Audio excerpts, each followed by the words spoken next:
In the heart of 18th century West Africa, cradled between the thick emerald forests and the shimmering Okun River, there lay the village of Ogundele. It was a place where drums sang louder than the wind and the people's laughter stretched across the savannah like golden light. The land was fertile, the spirits were honored, and the people thrived in harmony until the shadows of slave trading crept across their soil. It began with whispers.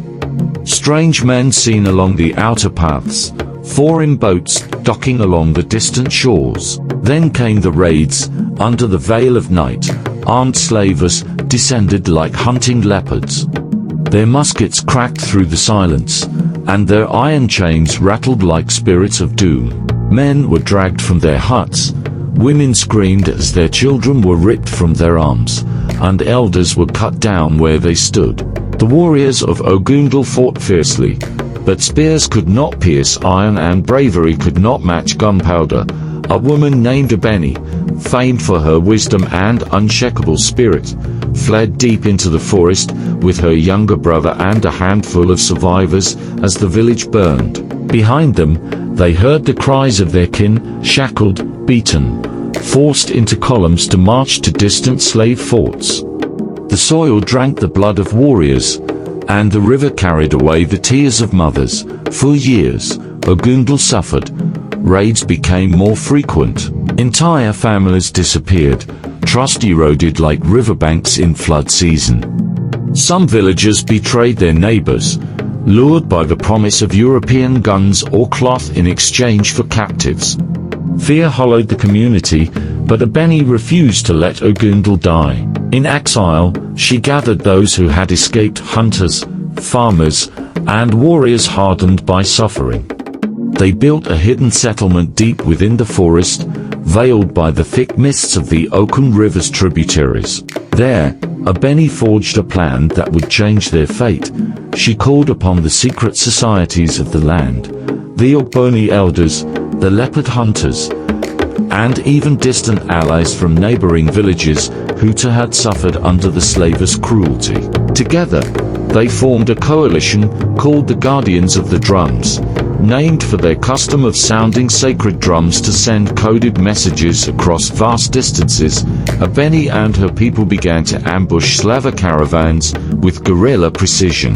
They sabotaged trade routes, poisoned wells used by slave raiders, and smuggled captives back to freedom through underground networks. They crafted powerful charms and traps in the forests, guided by their diviners and hunters who knew every route and river like the lines on their palms. One fateful evening, under a blood-red moon, Ebeni gathered all her warriors at the foot of the ancient Iroko tree.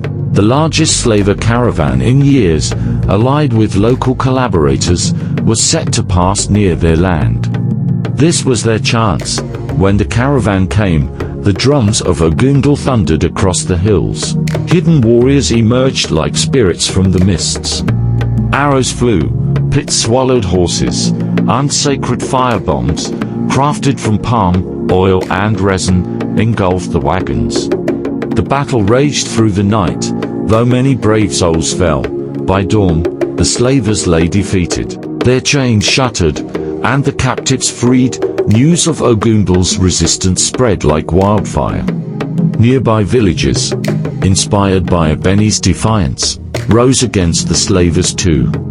Networks of protection and resistance blossomed. Over time, slave raiders found the region too dangerous to enter, and the coastal markets that once trafficked Ogundele's people dried up. Years later, under Ebeni's leadership, Ogundele was rebuilt, stronger and wiser.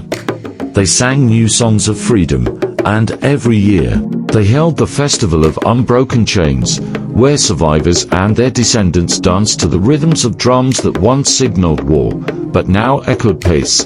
And so, the village of Ogundele did not just survive the shadows of slave trading, it shattered them, with unity, courage, and the unbreakable beat of their ancestral drums.